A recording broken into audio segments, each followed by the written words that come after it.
It's been a very common topic of conversation over the past few weeks here on ODT TV, and of course around all of Dunedin, thanks to the Otago Daily Times, and that's the Delta Aurora situation. Of course, to nutshell it, Dominic George, Delta Aurora in charge of keeping our power poles serviceable. Not enough money has been put into them. Some are dangerously weak, and there has been a person by the name of Richard Healy, who is a whistleblower, who pointed out how dangerous a lot of these poles are.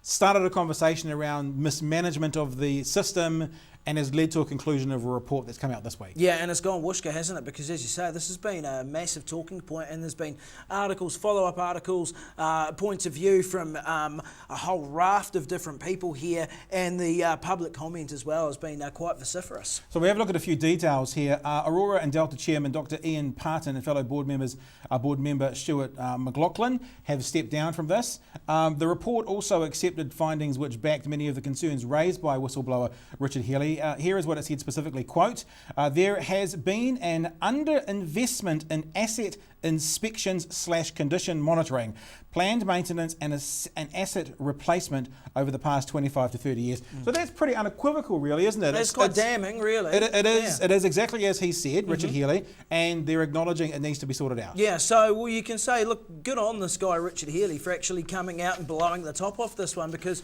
he's raised an issue that clearly there was substance behind it. He didn't necessarily have any sort of hidden agenda when, you know, getting into this sort of thing, and he's actually raised an issue that is actually real and has been admitted as being so. So let's have a look at the two things to come from the report. The first is the findings. Here are some of the main findings. Quote, there was underinvestment in the network over the past 25 to 30 years. The Delta Aurora board did not push hard enough for required maintenance. The board and management was too focused on profit and debt levels. The board and management did not focus on the state of the network, and the lack of maintenance made increased health and safety risk inevitability.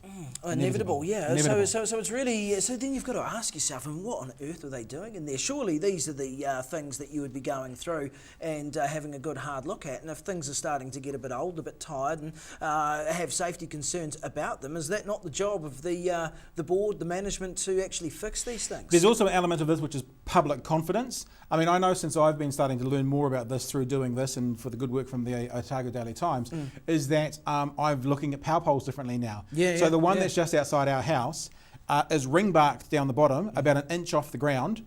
And so the pole is there and it comes in a bit and goes down a bit, and I'm thinking, is this one of the poles? Now, so I'm looking at things differently, and I am lacking in confidence. Well, I think most people system. are probably having a quick look outside you know, as they leave for work or whatever in the morning and going, is my one, are they okay? Yeah. So we go back to the report very quickly, and finally we'll wrap up. We're looking at the recommendations. The recommendations are this, that Aurora and Delta are to have different boards, that each company should have its own chief executive. Dunedin City Holdings Limited is to consider makeup of the Delta Aurora board with a view to improving diversity of thought. I'm not quite sure what that means. No, maybe that's talking about. Delta is to enter a fixed period service agreement to focus on core business. Aurora is to develop a 30-year plan for investment, maintenance, debt and shareholder returns. And finally, the board and management is to adopt a more transparent health and safety approach. So I guess you've got to say at the end of this whole situation, it's been a bit of a balls up. That's a technical term, balls up.